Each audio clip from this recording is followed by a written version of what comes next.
कधी तुम्ही हे ऑब्झर्व केलं आहे का, की जेव्हा तुम्ही एआयला काही विचारता, तेव्हा कधी-कधी असं उत्तर येतं जे फारच कन्फ्युजिंग असतं, तुमच्या अगदीच उपयोगाचं नसतं. मग तुम्ही प्रॉम्प्टमध्ये थोडासा बदल करता आणि अचानक तुम्हाला असा रिस्पॉन्स मिळतो, जो अगदी क्लिअर असतो, स्ट्रक्चर्ड असतो आणि एक्झॅक्टली जे तुम्हाला हवं तसं असतं.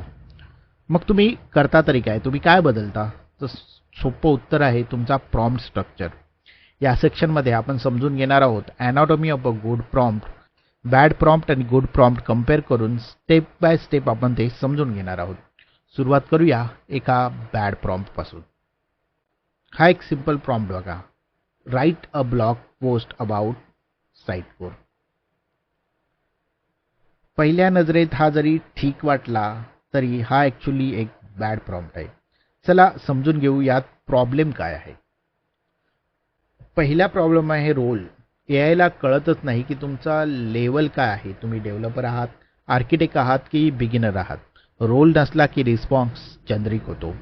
दुसरं आहे इन्स्ट्रक्शन क्लिअर नाही. एक्सप्लेन हा शब्द वेग आहे. एआय काय देणार? समरी, डीप टेक्निकल एक्सप्लेनेशन की कंपॅरिझन? हे त्याला कळणार नाही. तिसरं आहे कॉन्टेक्स्ट. ऑडियन्स कोण आहे? डेव्हलपर आहे, बिझनेस युजर आहे की आर्किटेक्ट आहे? कॉन्टेक्स्ट नसला की उत्तर अनफोकस होऊन जातं. चौथा आहे फॉर्मॅट. आउटपुट कशात हवा आहे? एक ब्लॉग हवा आहे, बुलेट पॉईंट्स हवे आहेत की डॉक्युमेंटेशन आहे? फॉर्मॅट नसला की आउटपुट मेसी होऊन जाईल. पाचवं म्हणजे कन्स्ट्रेंट नाही. वर्डची लिमिट नाही, स्ट्रक्चर नाही, एक्सपेक्टेशन काय आहेत ते मेन्शन नाही आहेत. म्हणून एआय सगळं गेस करेल आणि गेस केलं की इनकन्सिस्टन्सी येते.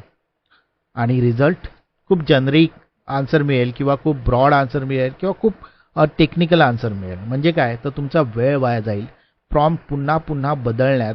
मग हे फिक्स कसं करायचं?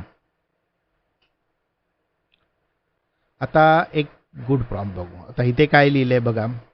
As a technical content strategist write a 400 word technical blog post regarding the performance benefits of Sitecore XM Cloud over Sitecore XP. The audience is senior architect. Focus on edge, middleware and page speed. आता हे better का आहे?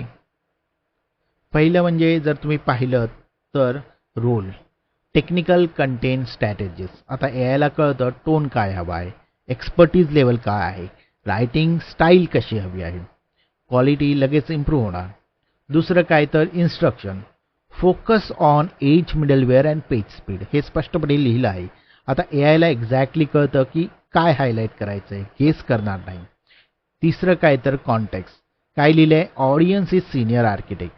आता AI adjust करेल technical depth, terminology, example जो की relevant असेल senior आर्किटेक्टसाठी.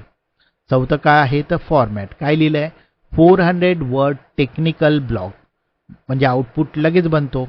Structured, concise and professional. Exactly डेव्हलपर्सला हवा असेल तसा.